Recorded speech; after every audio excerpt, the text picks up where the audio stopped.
Okay, I think we're ready to go, finally. And I know we've got a lot of folks out tonight. Excuse me. Karen Whiteside had texted and said she was not feeling well. I think they were maybe not here on Sunday, so they were staying in. Rick Sloan is not feeling well, and so we want to keep him in mind. Collie is not feeling well. I know him. And Olivia had her CAT scan yesterday. They're waiting on those results. Let me just check and read you what Mark said last night. He said, labs are good. She's cleared to start the 4th treatment on the 8th. So that's what he had announced on Sunday. And they don't yet know the results of the CAT scan. So kind of keep tabs on that. Several people gone, obviously, but we'll pursue our study this evening and talk about Proverbs. We've got a couple of lessons left. So, all right, we're going to have to adjust things here. Yeah, thanks, Jacob. I started at the end instead of at the beginning. And I need to tell Elizabeth, who I know is listening, that we didn't get her slides emailed to her. I apologize for that. We were trying to do that right as we came online. So, Elizabeth, I apologize. We'll try to get those to you next time. Well, let's start with a word of prayer. Michael, would you lead us together, please?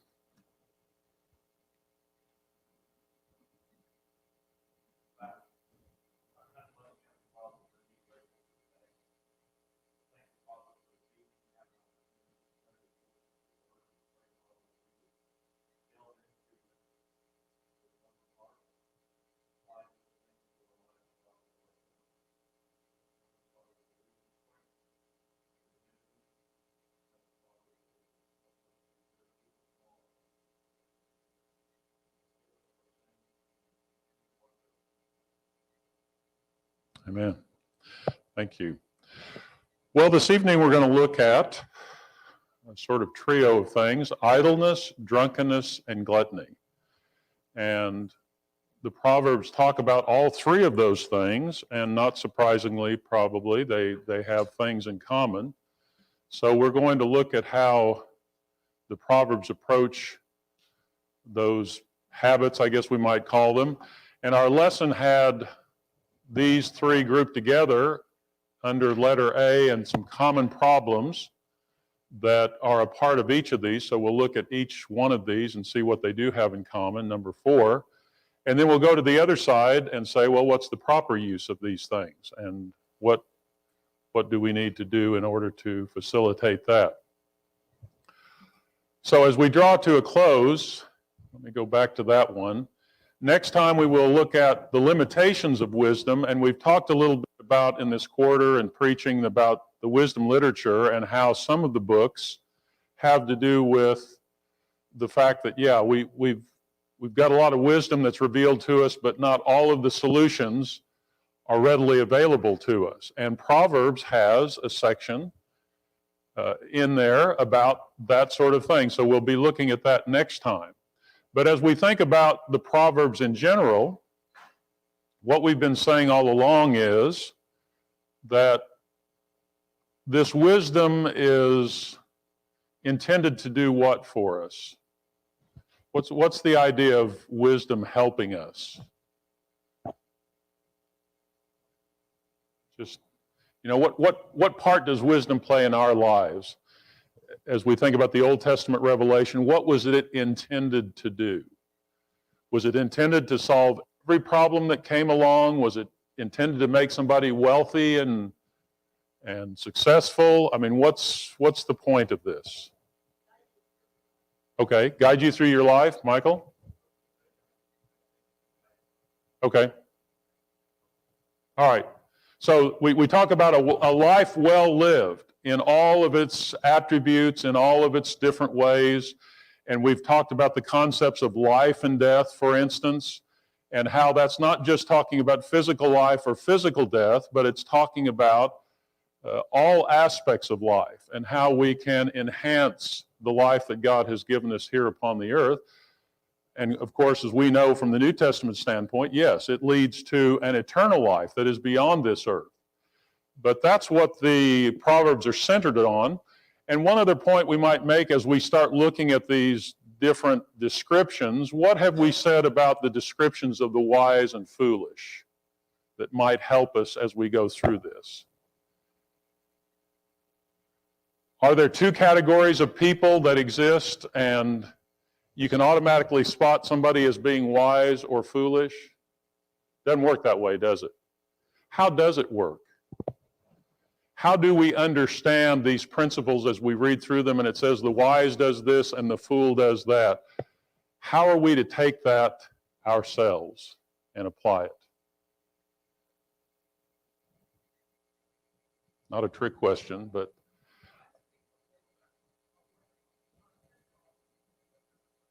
okay. All right, we can avoid pitfalls. Is there a person that's the absolute wise person and someone else that's the absolute foolish person? You know, if you read Proverbs, you might get that idea. The wise does this, the foolish does that. And so, well, okay, let's go out here and find who's wise and who's foolish. But the reality is what? What's that?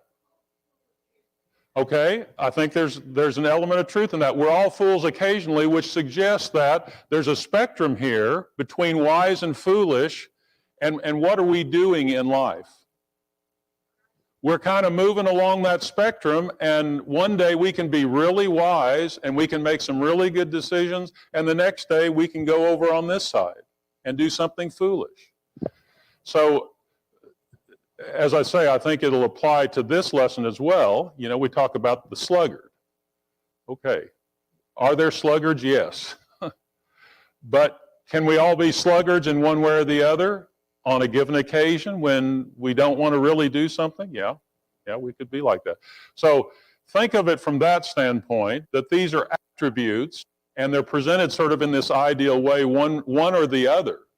But we can characterize ourselves one way or the other. Ian?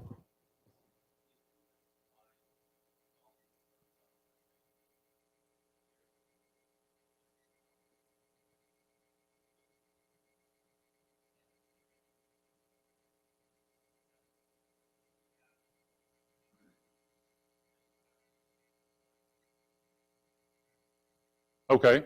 Yeah. I think that's part of the equation, is that here is the fear of the Lord with which we start, and we're learning wisdom, aren't we? And applying wisdom. Well, do you go out and get it right the first time you try? Do you go out and get it right every time you try? No. And so if we understand how wisdom becomes a part of us, yes, we grow and mature, and hopefully we become wiser and we make better choices. We tend to make the better choices, but we could easily make a foolish decision. You know, we were talking about speech. We could easily say something that we regret, even though most of the time we try to be wise in what we say. And it's the same way here. Ray, what were you going to comment on? I would just push back a little bit on the idea. Sometimes we're this way, sometimes we're that. That may be true. But there are qualities that appear in certain people. Consistency. Yeah. Regular. And there might be a lazy person that's just as lazy all the time. Right, right.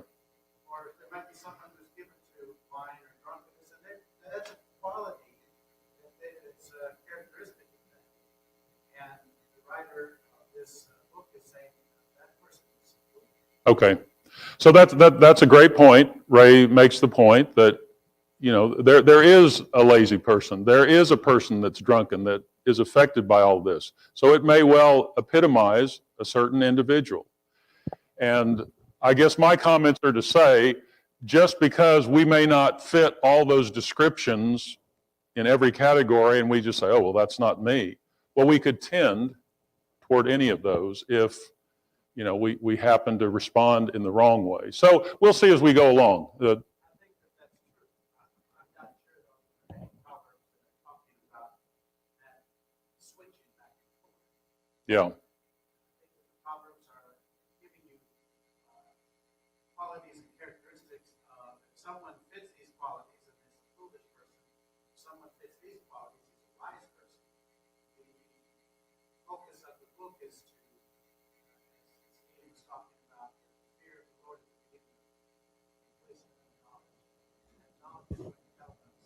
Okay.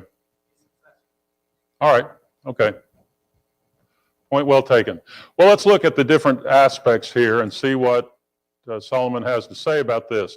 So here are some pictures of the sluggard. How do we envision this individual that's described in this way, and not necessarily that terminology used in every description?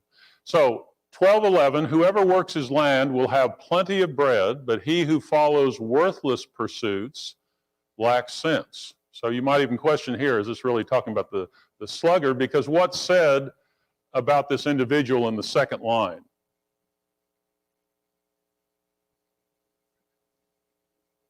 Okay, so he's not necessarily inactive, but he's following worthless pursuits that aren't going to amount to much. And it says he lacks sense. So maybe there's a sense in which he's kind of daydreaming as opposed to doing the things that need to be done. So notice the contrast. This is where this parallelism helps us. Whoever works his land. If you're working your land, what's probably true of an individual doing that? Are they out daydreaming somewhere? No, they're dreaming of doing their work. They're hard at the task. Okay? So he's going to have food to feed his family, whereas the worthless pursuit lacks sense. All right, 26:13 to 16 is a lengthier one, and it does describe the sluggard, which says, verse 13, the sluggard says, there's a lion in the road. There is a lion in the streets. As a door turns on its hinges, so does a sluggard on his bed. The sluggard buries his hand in the dish. It wears him out to bring it back to his mouth. The sluggard is wiser in his own eyes than 7 men who can answer sensibly. So several things that are said. So let's just take them one line at a time. What about this idea of there's a lion in the road? Okay. Yeah, so there are some excuses being made, and maybe spotting something that's not there, and so he gives that as his reason for not doing what he needs to do. He's described in verse 14 as a door turns on its hinges. So does a sluggard on his bed. So what's he doing? He turns over, but he never gets out of bed. He's not making the effort to get up. So we said here, motion but no productivity. So yeah, he hasn't really accepted the realities as they exist. And when he puts his hand in the dish, wears him out to bring it back to his mouth. What's the picture there? You don't even have the energy to bring it back to your mouth to eat it. So something uncompleted. Is that a test and a challenge when we have work to do? Something's difficult, or maybe not as difficult, and you have to stay with it to get it done, and here, that's not what he's doing. The benefit is lost. And finally, how does he think about himself when he's acting in this way? Yeah, he may know he's like that, but he may be thinking that, I'm the smartest one that's here, and as a result of that, rationalize a lot of things that he does. All right, 12:27, whoever is slothful will not roast his game, but the diligent man will get precious wealth. So here it describes him as slothful. What's the picture?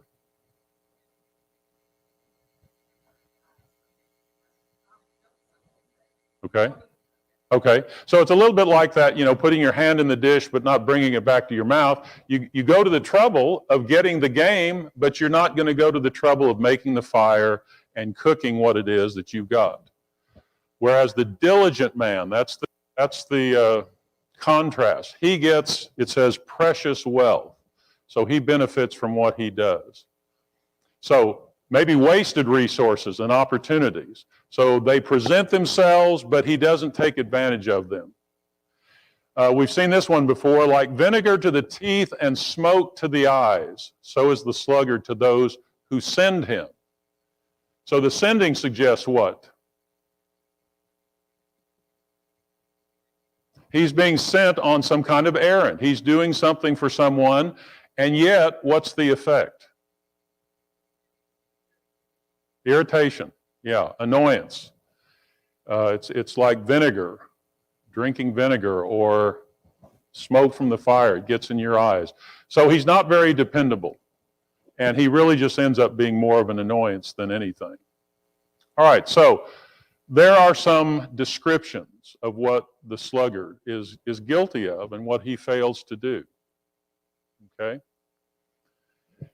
And that's where I would see in that, well, you know, could you do some of those things and not necessarily be the extreme that's described there? I guess that's my thought about any of these, is that, yeah, you know, these are not the right habits that we want to develop. And so we can see those certainly in the descriptions that are given. Well, yeah. Okay.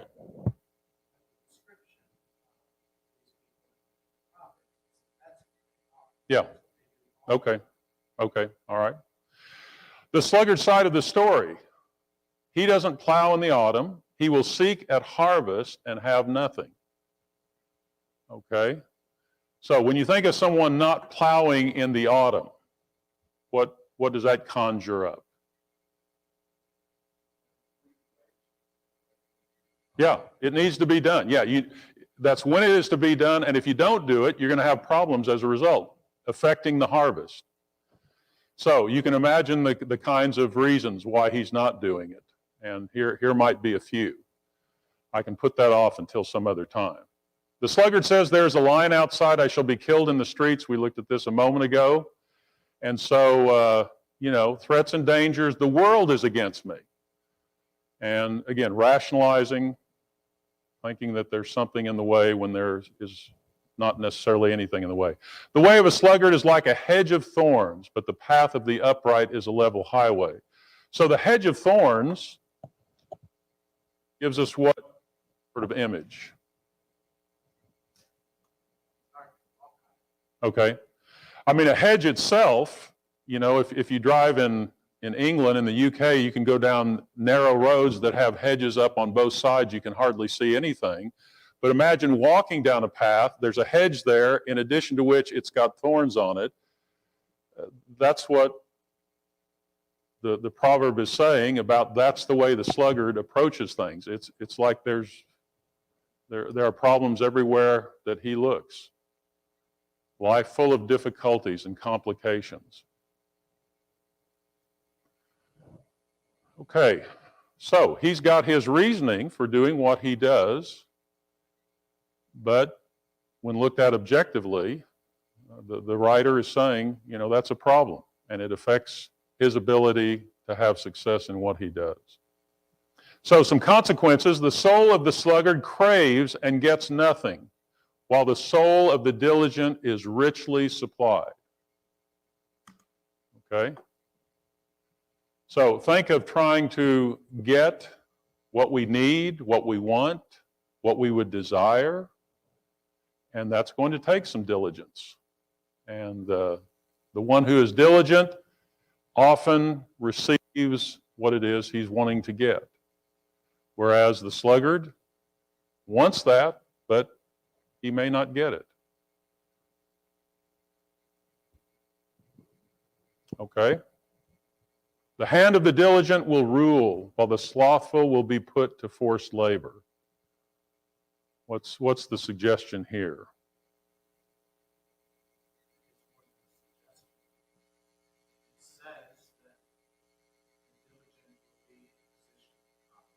Okay.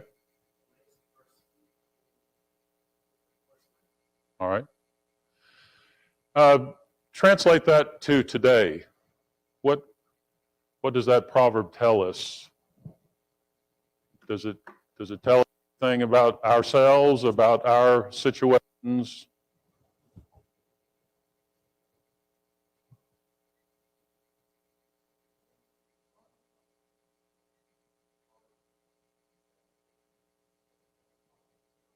Okay.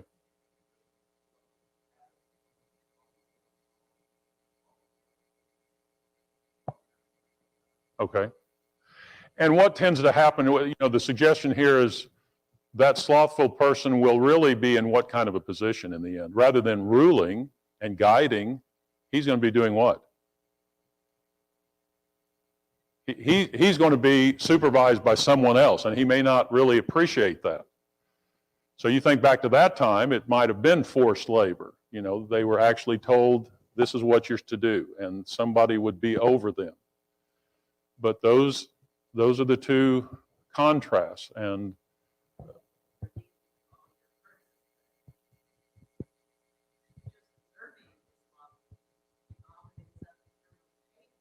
okay. Okay.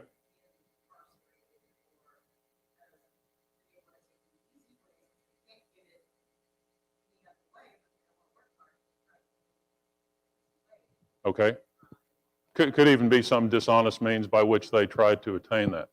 Yeah, we're just really looking at these. And again, I think their culture would kind of lend itself to, okay, if you're not in this ruling position, maybe there's not a middle class, maybe you're in the servant position.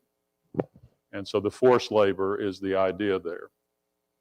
Whoever works his land will have plenty of bread, but he who follows worthless pursuits lacks sense. I think we had just that. So judgment comes into play here, the ability to determine what needs to be done and doing it. And then, as opposed to plenty of bread, there is poverty. So there are outcomes associated with those things. Well, let's look at the real problem then. And notice what each of these has in common, and then we'll say something about the actual term that's used here. He who gathers in summer is a prudent son, but he who sleeps in harvest is a son who brings shame. So what's the picture there?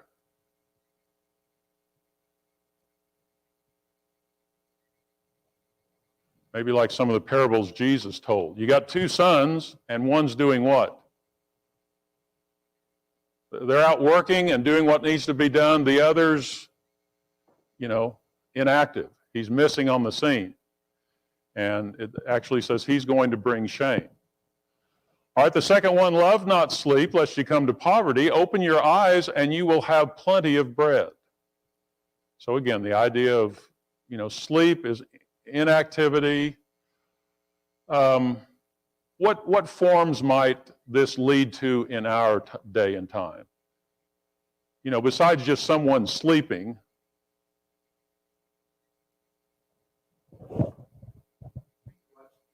Okay, all right. Just doing other things that don't amount to much, but you're not doing something productive. Certainly lead to that. Chapter 6, we talked about the ant. Go to the ant, O sluggard, consider her ways and be wise. Without having any chief, officer, or ruler, she prepares her bread in summer and gathers her food in harvest. So here's a case where someone could learn by looking at the ants that we don't usually pay a lot of attention to. But he says, if you notice, they have what they need. They don't necessarily have a ruler. And you need to consider that. The sluggard does. How long will you lie there, O sluggard? When will you arise from your sleep? A little slumber, a little folding of the hands to rest. And poverty will come upon you like a robber, and want like an armed man. So warnings that are used there. Now, when we think about sleep, again, yes, literally sleeping in bed, not getting up, but just inactivity, unresponsiveness to situations that call for attention, lack of attention and awareness, not clear-headed. We talked about the daydreaming. Pleasure and comfort sort of crowd out the things that need to be done. All right? Can you think of, situations we face that might lend themselves to that kind of thinking or action on our part? Is this real life? And again, I'm thinking about, yes, the person that lies in bed, that's true of them, but what are some other things that we might fall prey to as a result of this kind of thing? Does it relate to us at all?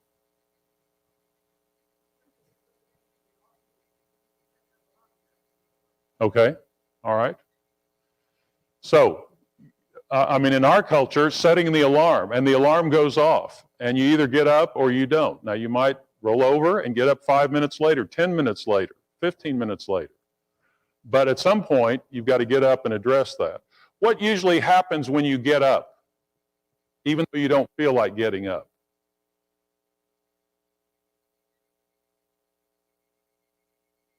Okay, you move like a sloth. Okay, you might start out really slow. But generally, what happens when you get up and you start doing the routine and you get, things that need to be done? Okay, exactly. You get going. And so, yeah, it takes some diligence, some self-control to get started. But once you get started, it usually, fires up the neurons, everything else, and you're able to accomplish the things that you need to. Are there days where you feel like just jumping out of bed and getting with it? Yes. Are there days when you don't feel like that? Yes. Okay, so we got to be diligent in that. Yes, Sylvia?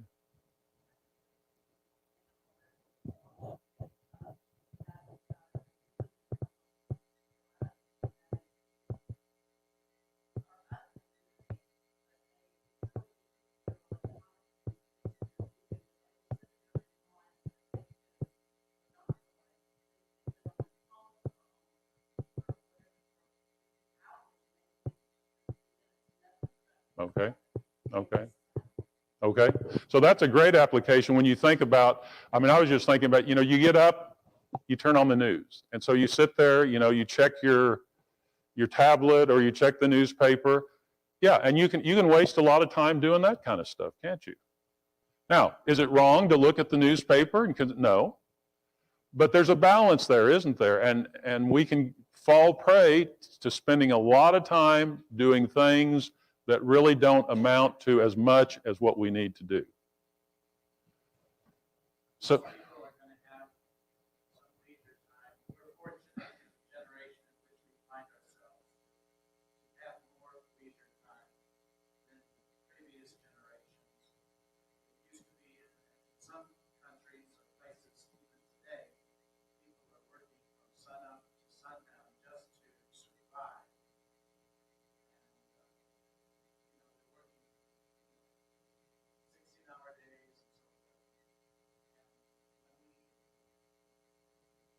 schedule typically in the U.S. maybe 8 hours a day of work. There are some folks who don't want to even do 8 hours of work. Okay. Rather, instead of having 8 hours of work, 2 hours of leisure, they would like 8 hours of leisure, 2 hours of work, or whatever. You can make up what it is. But the book here is telling us there's a time to get busy at work, and there's a time to enjoy life, eat, drink, be merry. Okay.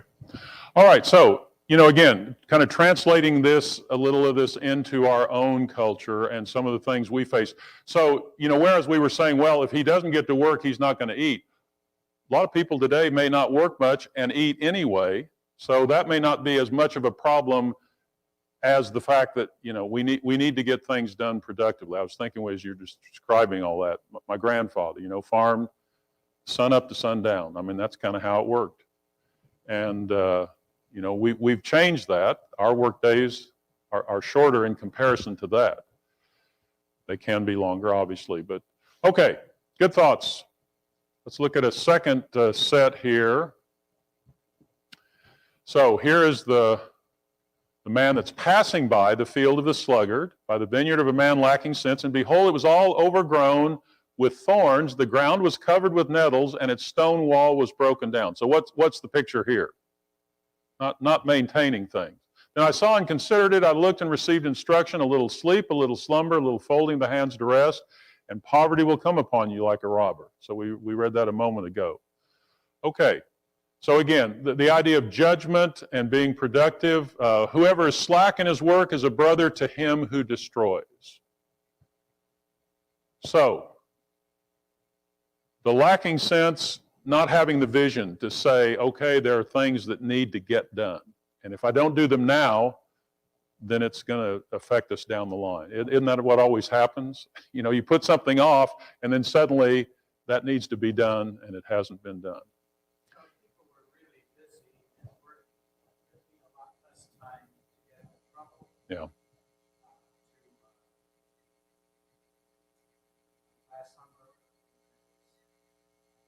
unrest, people destroying things. They were busy working on it. Yeah. Okay. So work serves a purpose, doesn't it? So it can cause destruction, cause us to miss out on things that we would want. Let's look for a moment at this matter of drunkenness, and not because it just deserves a few minutes, but look at the picture here, and it's a pretty descriptive picture in chapter 23. So starts out, who has woe, who has sorrow, who has strife, who has complaining, who has wounds without cause, who has redness of eyes? Those who tarry long over wine, those who go to try mixed wine.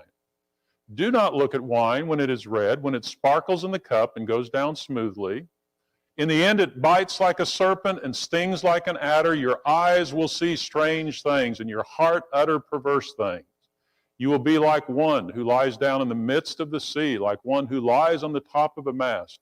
They struck me, you will say, but I was not hurt. They beat me, but I did not feel it. When shall I awake? I must have another drink. So here are the Proverbs talking about this problem of drink and what it can cause. And so notice some of the elements that are mentioned here. What would you say about these first things? What's being described?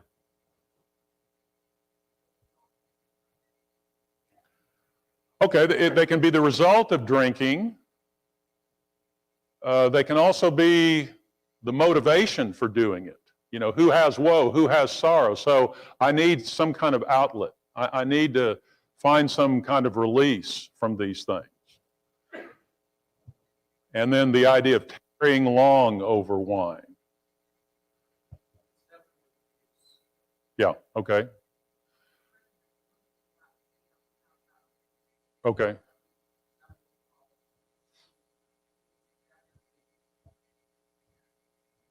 Having difficulties. All right.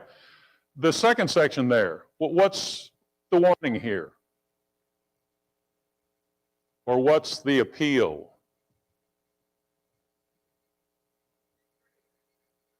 Yeah, okay. Looks nice, but yeah, it can be very destructive. It's attractive, and it brings pleasure, and so that's true of any sin, isn't it?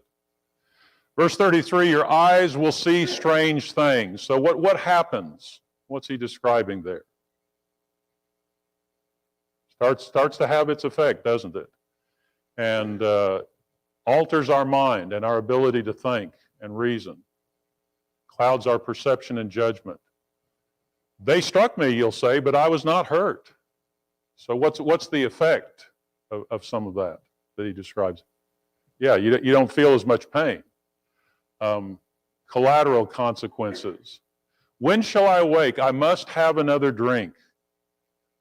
What can be typical? Yeah, the idea of wanting more and finding relief, but I must have another drink suggests. Okay, all right, very much so.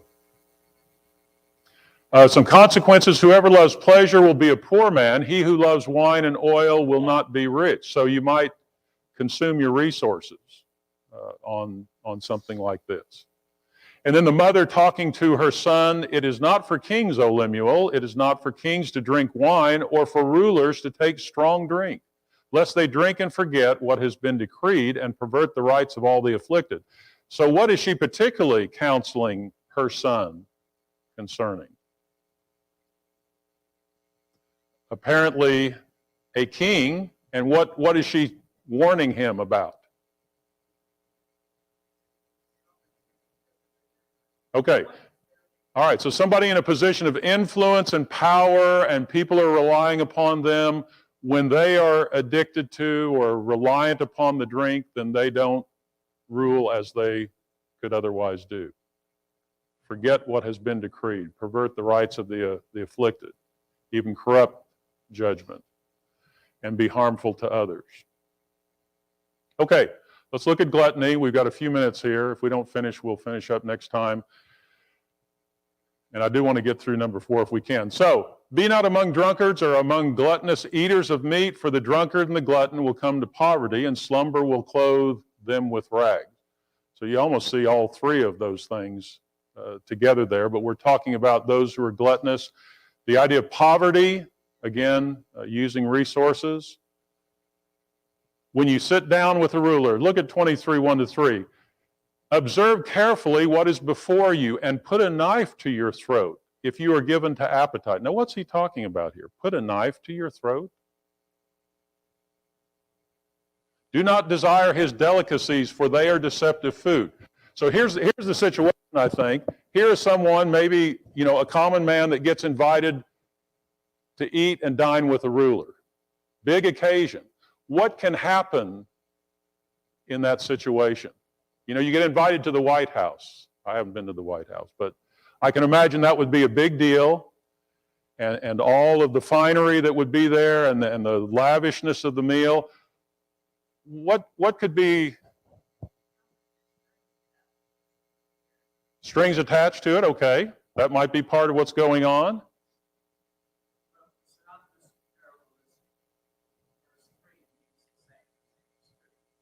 All right.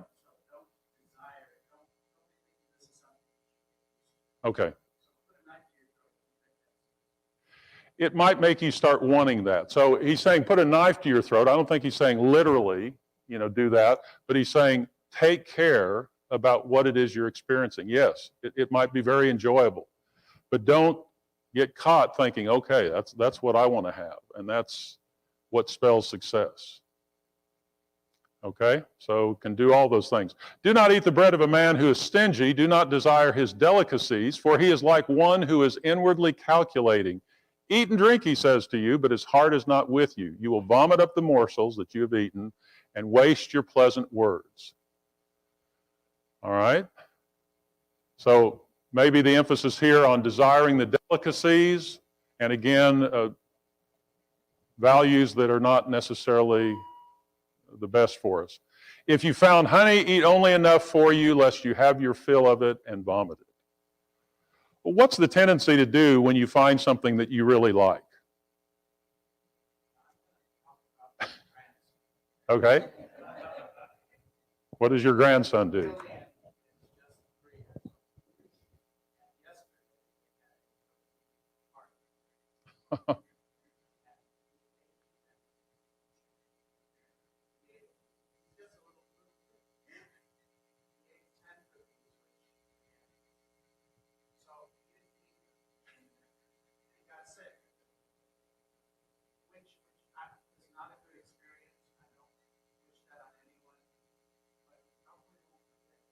Okay. Yeah, and so much so that you might not even want that anymore because of having had that happen. But there's so much that you can satisfy, and then it becomes too much. And is that true probably of any food? I mean, you can really like something, but if you just eat it all the time and you eat a lot of it and you overeat it, after a while you might be sick of it. All right?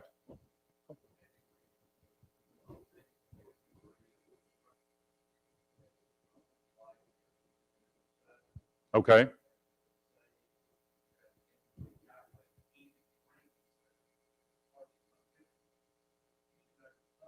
Okay.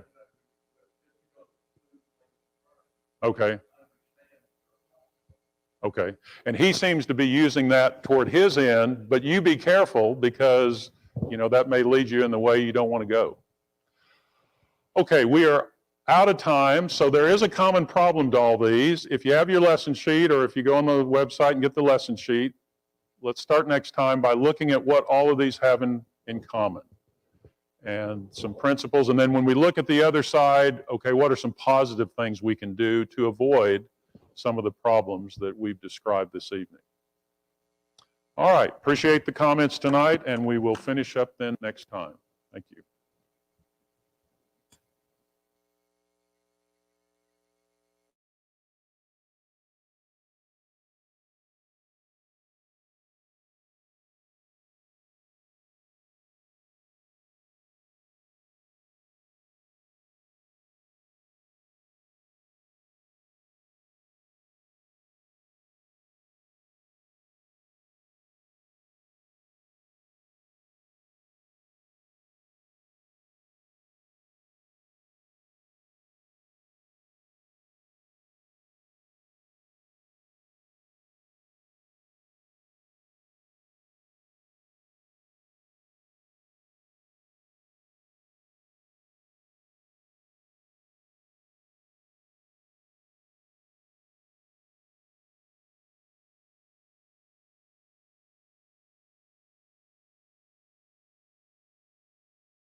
I brought you out. Then I brought your fathers out of Egypt, and you came to the sea, and the Egyptians pursued your fathers with chariots and horsemen to the Red Sea. And when they cried to the Lord, he put darkness between you and the Egyptians, and made the sea come upon them, and covered them. And your eyes saw what I did in Egypt. And you lived in the wilderness a long time. Then I brought you to the land of the Amorites, who lived on the other side of the Jordan. They fought with you, and I gave them into your hand, and you took possession of their land, and I destroyed them before you. Then Balak, the son of Zippor, king of Moab, arose and fought against Israel, and he sent and invited Balaam, the son of Beor, to curse you. But I would not listen to Balaam. Indeed, he blessed you. So I delivered you out of his hand. And you went over to Jordan and came to Jericho, and the leaders of Jericho fought against you, and also the Amorites, the Perizzites, the Canaanites, the Hittites, the Girgashites, the Hivites, and the Jebusites, and I gave them into your hand. And I sent the hornet before you and drove them out before you, the two kings of the Amorites. It was not by your sword or by your bow. I gave you a land on which you have not labored, in cities that you have not built, and you dwell in them. You eat the fruit of vineyards and olive orchards that you did not plant. Let's pause there for a moment and consider how many times was the word I used. More importantly, who does the I in those verses notate? The Lord is the one speaking who did these things. It was not Moses or Aaron. It was not Joshua himself, but it was God who did all these things for Israel. If you will, Joshua is reminding the children of Israel of what has happened to them and the great evidence that is presented to them of God's deliverance and salvation. He's delivered them from oppression. He delivered them from idolatry. He delivered them from seemingly impossible circumstances. From the time of Abraham to this point in their history. And this leads to a question, or rather to a choice. See, picking up in verse 14, it says, Now therefore fear the Lord and serve him in sincerity and in faithfulness. Put away the gods of your fathers, served beyond the river and in Egypt, and serve the Lord. And if it is evil in your eyes to serve the Lord, choose this day whom you will serve, whether the gods your fathers served in the region beyond the river, or the gods of the Amorites, in whose land you dwell. But as for me and for my house, we will serve the Lord. There's an abundant amount of evidence laid before Israel of God's love and salvation and power. But nonetheless, they were presented with a choice. We find that the people chose to follow the Lord, to serve him based on the evidence that Joshua provided. The way that the chapter ends, though, is a reminder that just because they chose in that moment to serve the Lord, there may come a time when they choose to forsake him. If they continued to serve God, there would be blessings. But when they forsake God, there would be cursings. If you take away the characters and you take away the circumstances and you take away all of this background, Has the message really changed between then and now? Doesn't Peter ask a similar question or present the people with a similar choice in Acts, the 2nd chapter? In Acts, the 2nd chapter, doesn't he say, look at what God has done for us? He sent his only Son to be crucified on the cross. The days came when the prophets were fulfilled. You were delivered from sin. We were delivered from bondage, from sin. In Acts, the 2nd chapter, in the 37th verse, it says that the people cried out, "Men and brethren, what shall we do?" They recognized there was a choice that needed to be made. The evidence of God's power and love leads us to a choice. Whom will we serve?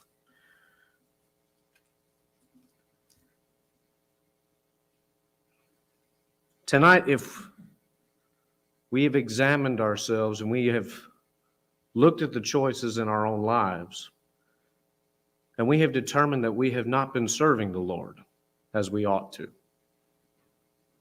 what is to hinder us from changing our choices tonight? To fix our eyes upon Christ, to serve the Lord with all our heart, and to share in the blessings of salvation, which are eternal, by the way. They never end, they always are lasting, and they surpass the finite and the corruption of this world. Let us consider tonight who we will serve. If we can help you at all tonight, please let us know as we stand and sing.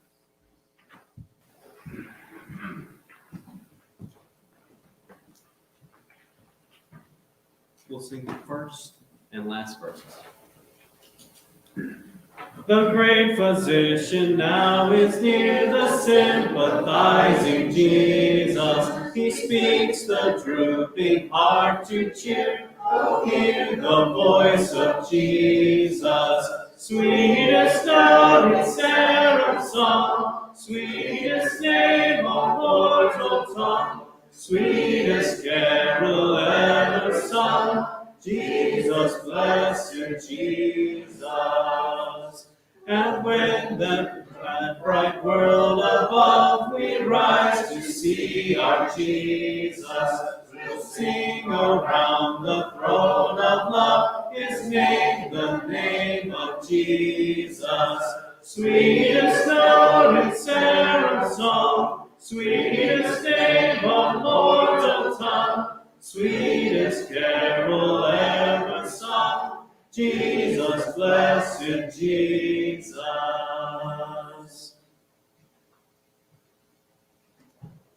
We thank you for coming out tonight. Is there any announcements that we can make this time? As mentioned previously, Holly is at home sick, as well as Rick Sloan. We've received a good report on Olivia. She's progressing well. And I believe Aaron and Linda are at home sick. And Rick, Steve Rosa was sick Sunday.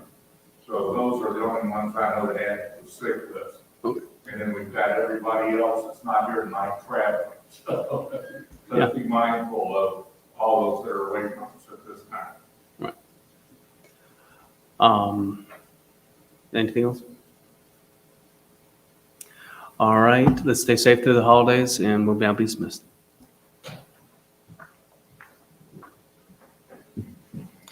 If you would bow with me, please.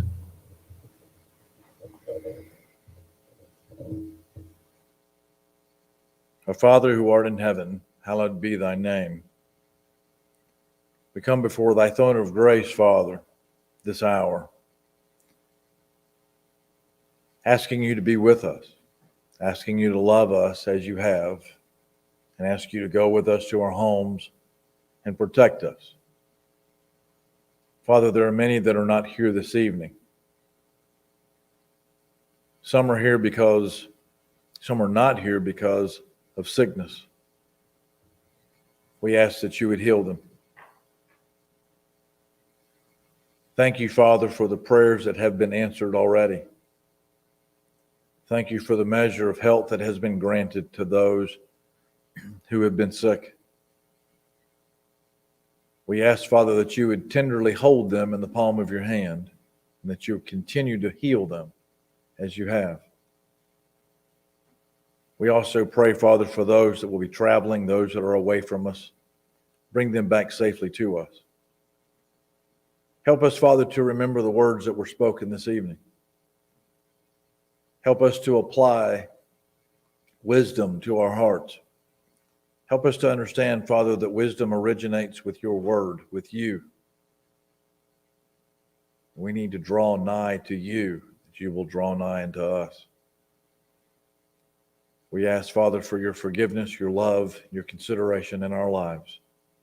And all these things we ask in your Son's holy and righteous name, Jesus Christ. Amen.